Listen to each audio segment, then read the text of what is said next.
मी महेंद्रकर युद्धवीर शिवराम, सोलापूर महानगरपालिका प्रशाला क्रमांक 2, बाळवेस, सोलापूर. आपण बघत होतो कार्बनी संयुग. कार्बनचं आगळं वेगळं विशेष काय, तर त्याची साखळी होण्याची जी क्रिया आहे, म्हणजे शृंखला बंधन शक्ती अतिशय जबरदस्त आहे. त्याच्यासाठी शृंखला बंधन शक्ती इतरांमध्ये नाही आहे, याचे पार्श्वभूमी आपण बघितले. आता त्याच्या पुढचा मुद्दा आपण बघत होतो समघटकता. समघटकता याचा अर्थ काय, घटक सारखे पण रचना वेगळी. काय आता कार्बनचे 4 अणु घटले आणि त्याचं वेगवेगळ्या रूपानं आपण काल मागच्या व्हिडिओमध्ये कसं बदलतं ते बघितलं होतं. आता पुढचा मुद्दा असा आहे की हे जे कार्बनचे मी 6 लिहिले तिथं, म्हणजे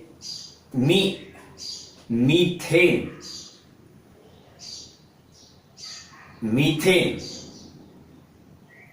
इथेन समजायला असं घेतलं, हे एकच घेतला, म्हणजे ते आकडे मोजायची पद्धत आहे. Methane, ethane, propane, butane, pentane, hexane असे ती संख्या मोजली जातात. तर हे हेक्झेनला काय केलं मी, ह्या रिंग मध्ये बसवलं मी, वलयांकित हायड्रोकार्बन मध्ये. इथं एकूण 4 संयुजा कार्बनचे असतात. त्यामुळे 1 2 3 4 हे 4 4 4 CH3 CH2 CH2 CH2 CH2 असं वाढत जाणार. हेच जे शृंखला आहे, त्या शृंखलेचं रूपांतर काय केलं मी, वलय केले, वलयांकित.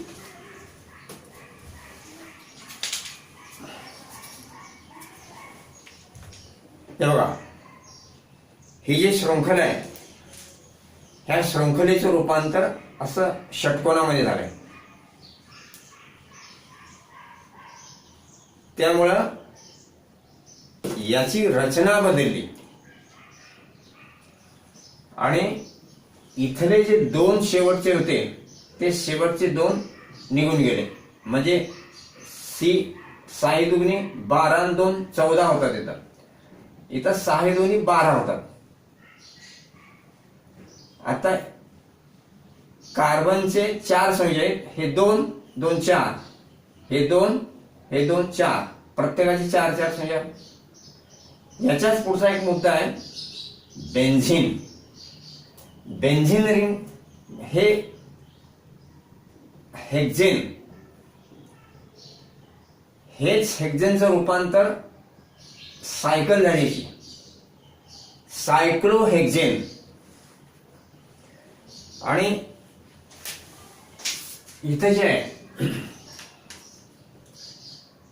इथले 2 एक कट केला, 2 पैकी 1 ठेवलाय प्रत्येक ठिकाणी. आता इथं दुहेरी बंध घेतला. मग इथं दुहेरी बंध का, तर कार्बनची संख्या 4 आहे, मग 1 2 3 होतात. दुहेरी बंध घेतला तर आता काय होणार बघा, हे 1 2 3 4, याचे सुद्धा तसं जाणार, 1 2 3 4, 1 2 3 4. या दुहेरी बंधानं एकूण 4 4 संयुजा त्याच्या पूर्ण होतात आणि ही रिंग बेन्झीन रिंग किंवा बेन्झीनचं रचनासूत्र म्हणला तरी चालेल. याच्या पुढचा मुद्दा आहे क्रियात्मक गट. हा क्रियात्मक गट म्हणजे नेमकं काय बघा.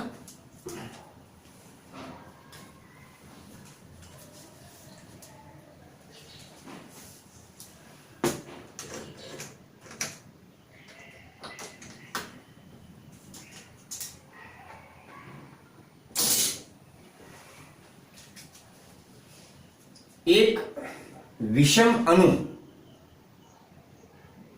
त्यामध्ये जोडला जातो. एक विषम अणू जोडल्यामुळे त्या हायड्रोकार्बनचे संपूर्ण गुणधर्म बदलतात. तर ह्या एका ओळीमध्ये जवळपास तुमचा कार्बनी संयुगाचा पाठ जो आहे सहज लक्षात राहील, अगदी सहज. अन्यथा बऱ्याचदा त्रास होतो पाठ करायला. बघा, हे 1 2 कार्बन, 2 मिथेन घेतले, 2 मिथेन जोडले, झाला इथेन. ह्या इथेनचं काय करायचं, ऑक्सिडीकरण करायचं. हा एक मुद्दा नीट लक्षात घ्या. हा पाठ तुमच्या कायमचा लक्षात राहील सगळंच. ऑक्सिडेशन करताना काय, ऑक्सिडेशन याचा अर्थ काय, ऑक्सिजन मिसळणे किंवा हायड्रोजन काढणे. ह्या 2 शब्दामध्ये बराच हा पाठ लक्षात राहील. मग इथं काय केलं मी, ह्या इथेन मध्ये ऑक्सिजन मिसळला, म्हणजे ऑक्सिजन इथं आला. मग हे झालं अल्कोहोल किंवा इथेनॉल. हे आहे इथेनॉल. आता याचं नामकरण करताना सुद्धा पुढच्या भागात बघू आपण. नामकरण करण्याची काय पद्धत आहे. अल्कोहोलचं ऑक्सिडीकरण केलं, अर्थात इथं पोटॅशियम परमॅनेट वगैरे काही उत्प्रेरक लागतील, पण तो भाग थोडासा बाजूला ठेवतो आपण. इथं लक्षात घेतो आपण, इथले 2 हायड्रोजन गेले, इथं ऍडिशन केला, इथं हायड्रोजन काढला, ऑक्सिडीकरण झालं इथं. आता 2 हायड्रोजन गेल्यामुळे इथं ऑक्सिजनची संख्या 2 आहे, कार्बनची 4 आहे. त्यामुळे हे 2 हायड्रोजन 3 आणि इकडे जोडलं 4. हे 4 आणि हे 4, म्हणजे ह्याला म्हणतात अल्डिहाइड. आता अल्डिहाइड लक्षात ठेवण्यासाठी काय करा, एक सोपा मार्ग सांगतो. ड 4 वेळेस लिहा. ते 4 वेळेस लिहिलं की तुमचं अजिबात चुकणार नाही. डिहाइड नंतर लिहा.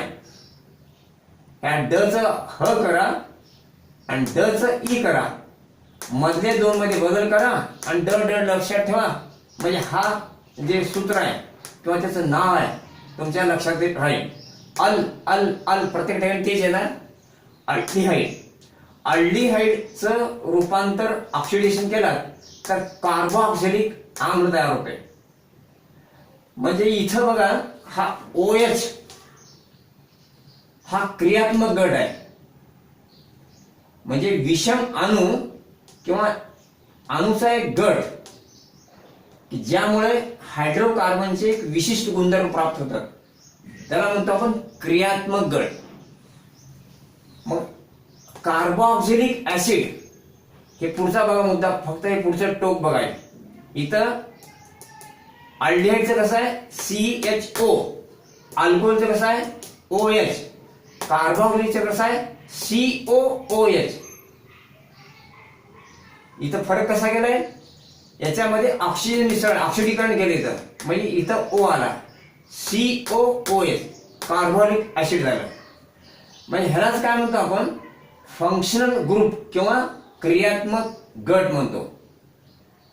आणि मग त्याच्याच पुढे काय केलं मी, हे कार्बोऑक्सिलिक ऍसिड किंवा इथेनॉइक ऍसिड आणि हा इथला अल्कोहोल, या दोघांची बेरीज करायची.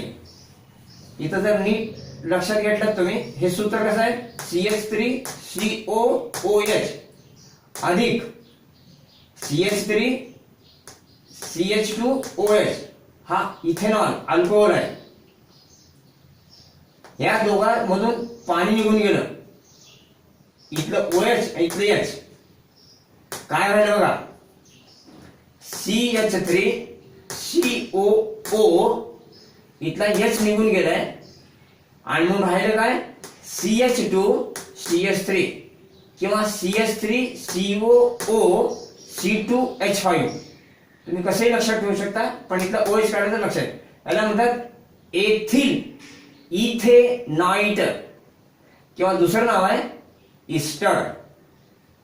आता याचीच क्रिया जर समजा याच्यामध्ये NaOH टाकला तर याचं होणार साबणीकरण. हा मुद्दा पुढच्या ह्याच्यात घेईन मी, पण तुम्हाला ह्या एका ओळीमध्ये रासायनिक अभिक्रिया, क्रियात्मक गट, समजात श्रेणी ह्या सगळ्या गोष्टी समजतील. आता समजा इथं मी काय केलं, हे इथेन आहे, त्याच्यामध्ये अजून एक CH2 वाढवलं तर काय होणार, प्रोपेन. अजून एक CH2 वाढवलं तर ब्युटेन. अजून एक CH2 वाढवलं, फक्त मिथेन वाढवत गेलं तर पेंटेन, हेक्झेन, हेप्टेन, ऑक्टेन, डेकेन असं ते वाढत जाईल. ह्याला म्हणतात समजात श्रेणी. आता समजा मी काय केलं, हे झालं इथेनची समजात श्रेणी. अल्कोहोलची समजात श्रेणी काय होईल, CH3OH methanol, CH3CH2OH ethanol, propanol, butanol, pentanol ही समजात श्रेणी तयार होईल. किंवा अल्डेहाइड घेतला, फॉर्माल्डेहाइड, असिटाल्डेहाइड, प्रोपेनॉल्डेहाइड असे वाढत जाईल. कार्बोक्झिलिक घेतला, ह्याचा सुद्धा ऍसिटिक ऍसिड, ही सुद्धा श्रेणी तयार होईल. मग श्रेणीचं विशेष काय, त्याचं एक सामान्य सूत्र असतंय श्रेणीमध्ये. आपल्या बाकीच्या संयुगामध्ये कसं असते, सामान्य सूत्र नसते, प्रत्येक संयुगाचं सूत्र वेगळं असतंय, पण श्रेणीचं सूत्र एकच असतंय. आता समजा ही श्रेणी मिथेन, इथेन, प्रोपेन, ब्युटेन घेतलं तर त्याचं सामान्य सूत्र काय येणार, CnH2n+2 येणार.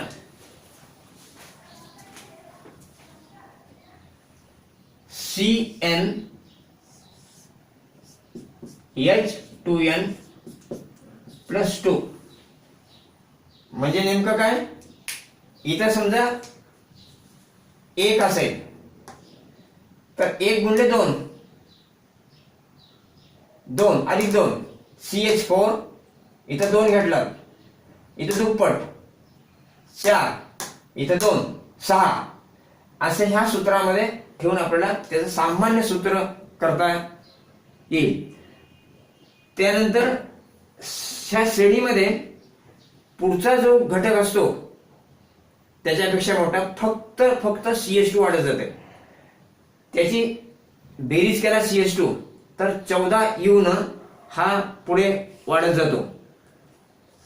त्यानंतर पुढचा मुद्दा आहे नामकरण करण्याची पद्धत.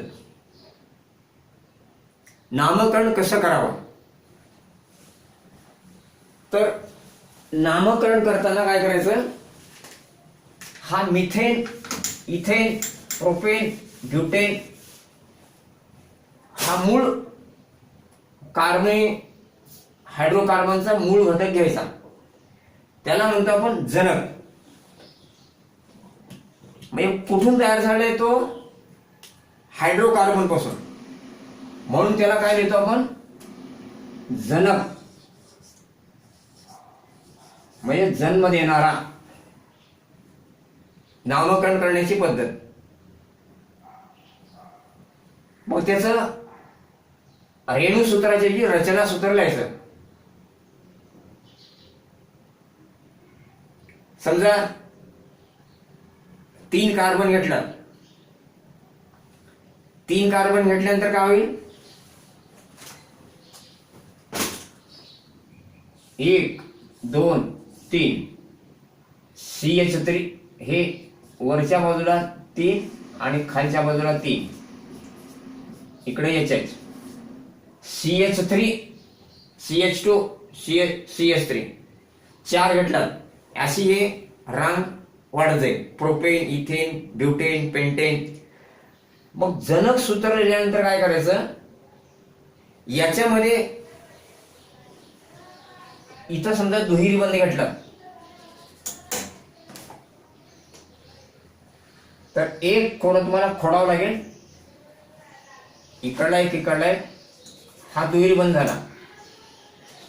तर याच्यामध्ये ई आणि हा शब्द लक्षात ठेवा, फक्त ई आणि ई एन ई. हे ई आणि काय सांगितलं तुम्हाला मी, दोन ई घेतल्यानंतर सोपं जाईल, काही एकदम पाठ करणं अवघड जाईल. ई आणि ई लक्षात राहिलं काय, ई लक्षात ठेवलं.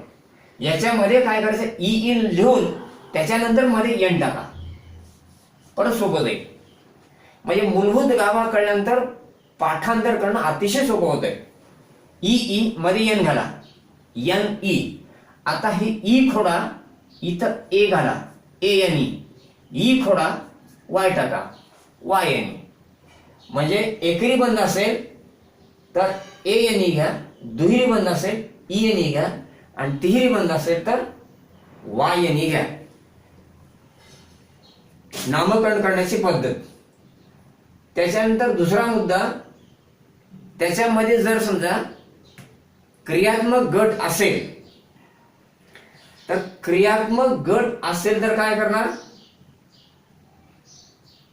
त्या क्रियात्मक गट लिहिण्यासाठी हा जो शेवटचा ई असतो, हा शेवटचा ई खोडायचा आणि त्याच्यामध्ये अल्कोहोल असेल समजा तर ओ एल असं त्याच्यामध्ये नाव ऍड करायचं. आता समजा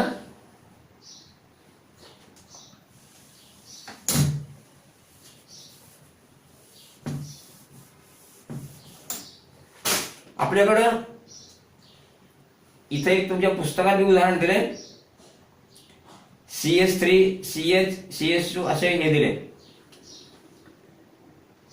C C C C C समजा 1 2 3 4 5. आणि इथं मी काय केलं, H H H H H H H H H H इथं OH टाकलं. आता कार्बनची संख्या किती आहे, 5, म्हणून पेंटेन. मग आता ह्याला काय म्हणायचं, पेंटेनॉल असं नाव येईल त्याचं. 2 असेल तर काय ना, 2 कार्बन असेल तर इथेनॉल, पेंटेनॉल. पण समजा हा OH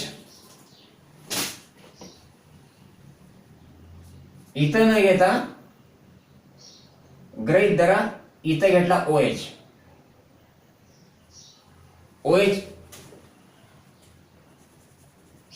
इथं घेतला. आता OH कुठं आहे हे तुम्हाला सांगावं लागेल. मग काय करायचं, तर अंक संख्या घ्यावा लागेल तुम्हाला. 1 2 3 4 5 किंवा इकडून लिहिलात तुम्ही 1 या बाजूनं, 2 3 4 5. तर या दिशेने गेलात तर 2 आले आणि या दिशेने आले तर 4 आले. मग काय करायचं, जी संख्या लहान आहे या बाजूनं अंक द्यायचं. मग याचं नाव काय, पेंटेन. अल्कोहोल कोणत्या ठिकाणी आहे, दुसऱ्या ठिकाणी, म्हणून याचं नाव काय, पेंटेन 2 OL असं त्याचं नाव आहे. पेंटेन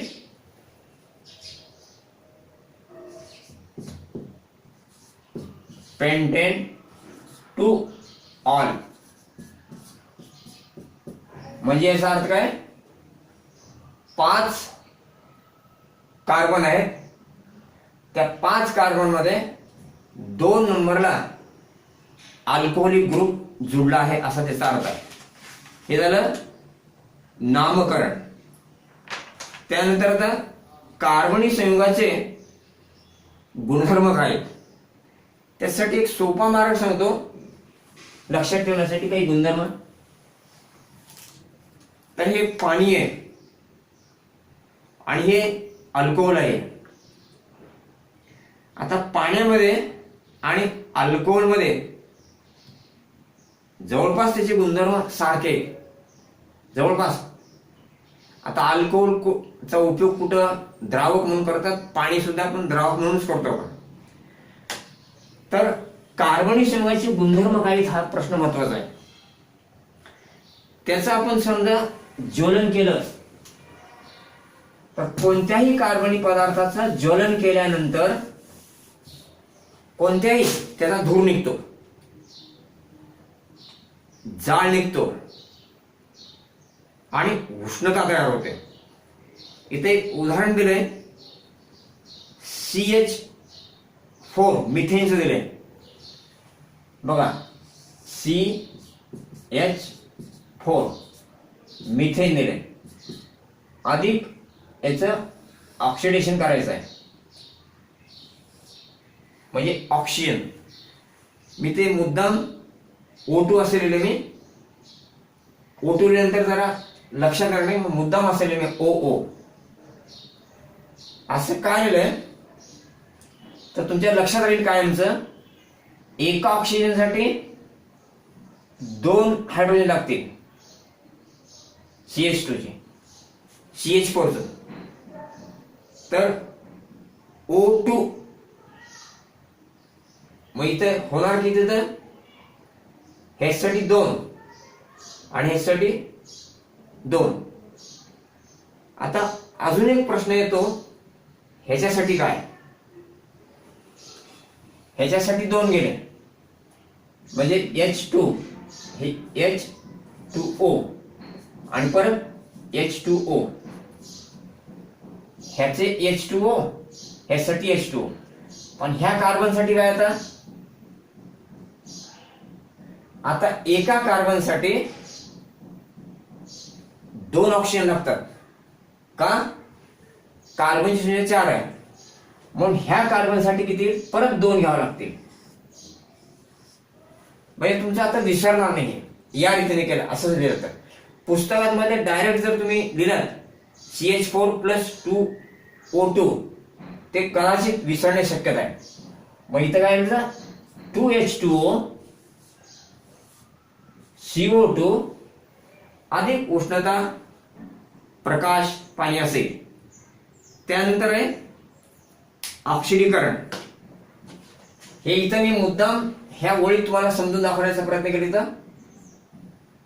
ऑक्सिडीकरणामध्ये त्यानं उदाहरण घेतलंय इथेनॉलचं. हे बघा इथेनॉलचे, इथेनॉलचं ऑक्सिडीकरण करत असताना अर्थात पोटॅशियम परमॅनेटचं त्याने उत्तर घेतलं. एक पाईप गाळलं त्यानं, एक पाईप सोडून डायरेक्ट ऍसिड सुद्धा करता येईल. म्हणजे इथेनॉलचं ऑक्सिडीकरण केलं तर कार्बोक्सिलिक ऍसिड तयार होईल. त्यानंतर दुसरी अभिक्रिया आहे समावेशन आणि प्रतियोजन. इथे हे बघा, हे इथं दुहेरी बंध इथिलीन घेतलं मी. ह्या इथिलीन मध्ये इथं डबल बॉन्ड आहे, जागा आहे म्हणून काय करतात ह्यात हायड्रोजन मिसळतात. हायड्रोजन मिसळलं तर त्याचं घट्ट म्हणजे तूप तयार होते, तेलाचं तूप होते. आणि हे जे आहे याच्यामध्ये प्रतियोजन अभिक्रिया होते, याच्यामध्ये समावेशन अभिक्रिया होते. मग याच्यातून तुमच्या लक्षात राहील 4 आपण मुद्दे म्हणले. 1 ऑक्सिडीकरण,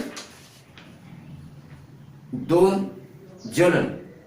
ऑक्सिडीकरण आणि ज्वलनामध्ये काही विशेष फरक नाहीये, पण इथला मुद्दा काय, अल्कोहोलचं ऑक्सिडीकरण केलंय आणि वर्षामध्ये मिथेनचं ज्वलन केलंय. ज्वलन, ऑक्सिडीकरण, प्रतियोजन आणि समायोजन असे 4 रासायनिक अभिक्रियामध्ये प्रतियोजन मध्ये CH4 + Cl2 प्रतियोजन म्हणजे CH4 + Cl2 C Cl3 पर्यंत वाढत जाणार. एक एक एक एक किमती तुम्हाला वाढवत जावं लागतील. कसं वाढवायचं? CH4 अधिक Cl2 प्रकाशामध्ये जर ठेवलात तुम्ही तर Cl2 चं रूपांतर काय होणार बघा. हे CH4 ची रासायनिक अभिक्रिया दिली. CH4 अधिक Cl2 क्लोरीन याचं सूर्यप्रकाशात ठेवलात तुम्ही तर हा H ह्या Cl शी जोडेल आणि हा Cl इथे म्हणजे होईल काय CH3Cl अधिक HCl असं होईल. हीच क्रिया कंटिन्यू केल्यात CH2Cl2 होईल. त्यानंतर CH3 आणि शेवटी CCl4 अशी याची रासायनिक अभिक्रिया होईल. त्याच्यानंतर आता पुढचा एक मुद्दा आहे गुणधर्म. इथेनॉल. हे इथेनॉल आहे. रस्त्यात बऱ्याचदा बाटल्या पडलेल्या असतात. आता ह्याचा उपयोग काय करावा ज्याचा त्याचा प्रश्न आहे. कोणी पिऊन लोळत पडतील पण कोणी याचं औषध म्हणून काम करून म्हणजे द्रावक म्हणून उपयोग करते. हे पाणी समोर ठेवलं तुम्ही कायमचं लक्षात राहिल्याचे गुणधर्म. ह्याला रंग नाही ह्यालाही रंग नाही. पाण्याला याला उकळतो ह्यालाही उकळतो. हे 100 डिग्रीला उकळतंय पण हे थोडं कमीला उकळे 78 अंश असतात.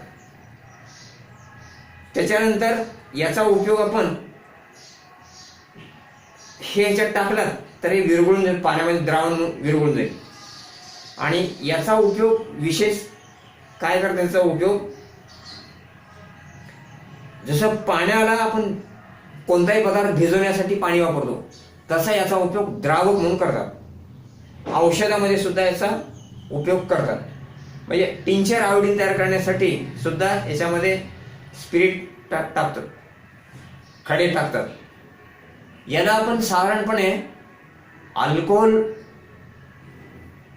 म्हणतो पण ह्याचं विशेष नाव इथेनॉल किंवा मिथेनॉल वगैरे असे बरेच प्रकार असतात. मिथेनॉल, प्रोपेनॉल, ब्युटेनॉल असे होईल. पण इथं मी फक्त इथेनॉलचे तुम्हाला उदाहरण दाखवले.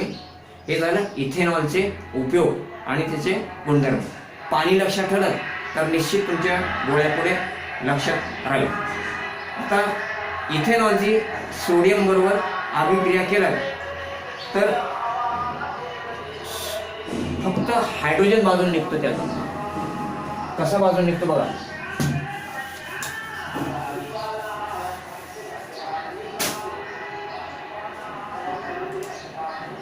बघा C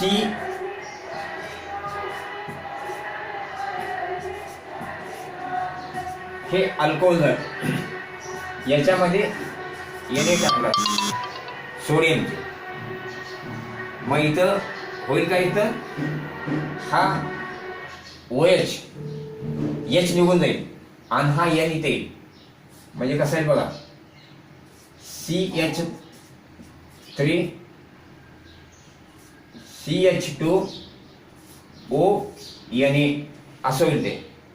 CH2 CH3ONA आणि इथं जे H आहे हा H चं रूपांतर H2 होईल. इथं 2 आहेत म्हणून इथं पाठीमागे तुम्हाला इथं 1 येणार. ते 2 पाहिजे म्हणजे त्या पाठीमागे 2 लिहा. म्हणून हे अल्कोहोलची रासायनिक अभिक्रिया होईल. त्याच्यानंतर इथं आम्लाबरोबर अभिक्रिया केली होती मी. आम्लाबरोबर आणि इस्टरीभवन आणि साबणीकरण महारण हा एक घटक बघूत आपण. ह्या ऍसिड अधिक अल्कोहोल जर टाकलं तर इथला H आणि OH हे 2 मिसळून ह्याचं होतंय पाणी निघून गेलं OH गेलं. हे फक्त याच्या पुढे जोडा म्हणजे काय होईल CH3COO आणि पुढे काय CH2CH3 राहील. याला म्हणतो आपण एथिल इथेनॉइड किंवा इस्टर म्हणतो. ह्या इस्टरमध्ये जर समजा NaOH टाकतात सोडियम हायड्रॉक्साईड, याला आपण याला म्हणतो साबणीकरण क्रिया. साबणीकरणामध्ये काय होणार, हा पुढचा जो भाग आहे CH2 CH3 चा, हा OH इथं जोडेल, OH आणि CH3 CH2 OH, हा अल्कोहोल तयार झाला आणि हा Na इथं जोडेल, म्हणजे CH3 COONA साबणीकरण झालं आणि अल्कोहोल तयार झालं. हे झालं इस्टरीभवन आणि हे साबणीकरण. आणि त्यानंतर एक शेवटचा मुद्दा राहिलाय, महारेणू आणि बहुवारिके. आता इथं महा या शब्दाचा अर्थ तुम्हाला लक्षात आला असेल. महा म्हणजे अनेक अणू एकत्र येऊन प्रथिने काही तयार होतात. म्हणजे अनेक कार्बनचे अणू एकत्र आल्यानंतर तयार होणारा जो घटक असतो, रेणू असतो, तो महारेणू असतो. तर इथे शब्द दिले, एक विशेष लक्षावधी असा शब्द दिले, पण मी म्हणलं अनेक म्हणले तर लक्षावधी अणूपासून बनलेला प्रचंड कार्बनी रेणू. सोप्या भाषेत अनेक कार्बन पासून बनलेला प्रचंड रेणू म्हणजे महारेणू. त्यानंतर नैसर्गिक महारेणू दिले तर आपल्या शरीरामध्ये हे सगळे जे शरीर आहे, सगळे शरीरच प्रथिनाचं आहे, प्रोटीन आहे सगळं. कातडी, केस, त्वचा सगळ्या ह्याला प्रथिनं म्हणतात. हे प्रथिने सगळे महारेणू आहेत. म्हणजे अनेक कार्बनी अणू एकत्र येऊन प्रोटीन तयार झालं. त्याच्यामध्ये नैसर्गिक महारेणूमध्ये पॉलिसॅकराइड, प्रोटीन, न्यूक्लिक ऍसिड केंद्रक याच्यामध्ये. आता माणसानं सुद्धा काही महारेणू तयार केले. त्याच्यामध्ये तुम्हाला माहित असेल, सर्वात सोपं लक्षात ठेवण्यासाठी हे प्लास्टिक आहे, इथिलीन आहे. हे प्लास्टिक आहे. हे इथिलीन आपण ह्याला पॉलिथिन असं म्हणतो. आपण पॉलिथिनच्या पिशव्या म्हणतो. फक्त पॉलिइथिलीन म्हणा, म्हणजे दोन्ही पार्ट होते. इथिलीनची पिशवी, पॉलिइथिलीनची पिशवी म्हणा. इथिलीन मग इथं कसं लक्षात येईल, इथिलीन हे दोन मुलं जर असे उभा राहिले एकमेकासमोर हात धरून तर हे जोडी होते.